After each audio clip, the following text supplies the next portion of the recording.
welcome to John's Box. I'm sure you've all heard of the 7 wonders of the ancient world, and maybe some of you have heard of the 7 wonders of the modern world. Now, did you know that there are the 7 wonders of Swindon?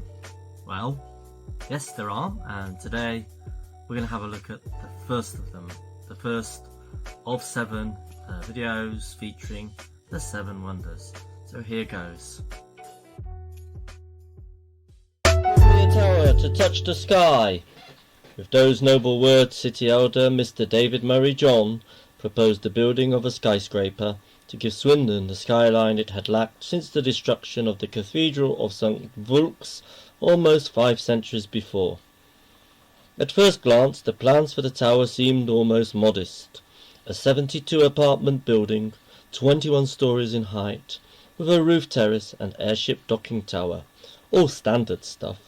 However, not long before the topping-out ceremony in July 1975, a militant band of surrealists wrested control of the Builders' Union and threatened not to stop working until the labour force was paid less money. Subject to a legally enforceable agreement with the previous union, the owners of the tower were powerless and could only watch in horror as their beloved tower continued to grow as the militant surrealists refused to stop building. By Christmas, and with negotiations breaking down at every level, the tower had gone 26 floors over the planned limit. Encouraged by sympathetic suppliers who continued to deliver the striking builders with much-needed concrete and steel, the tower was still being constructed at an astonishing rate a year later, when the owners finally managed to persuade the suppliers to cease trading with the increasingly aggressive builders. When it seemed like the strike could go no further due to the lack of materials, help came unexpectedly from the good folk of Swindon Town FC. Impressed by the builders' tenacity, began supplying the beleaguered strikers with old match-day programmes, newspapers and wallpaper paste, allowing them to continue building the next 3 floors of papier-mâché, undoubtedly impressive but short-lived.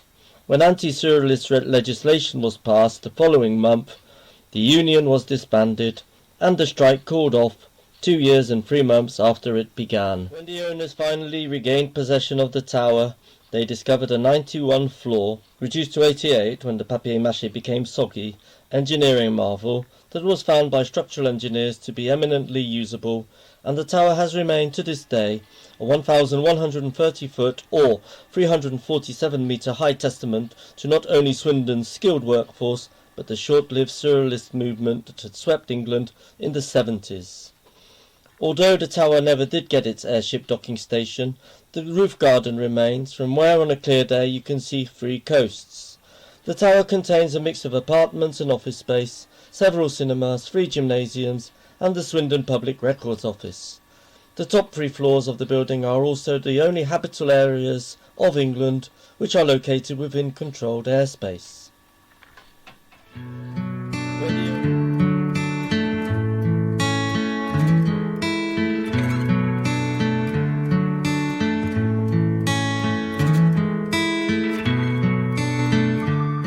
Seriously? Yes, seriously. Better known as the Brunel Tower, in honour of the founder of the Swindon Works, Swindon's tallest building is in fact named after the Swindon politician whose energy contributed to the influx of small industry to Swindon after World War II.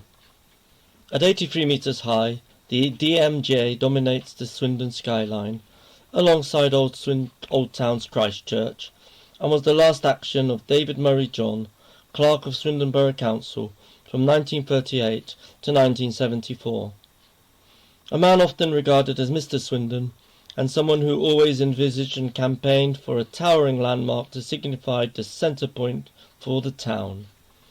Signing the final contract for its construction in March 1974 turned out, in fact, to be Murray John's last official duty in office, prior to his retirement after 36 years as the pioneering figure in Swindon's post-war regeneration.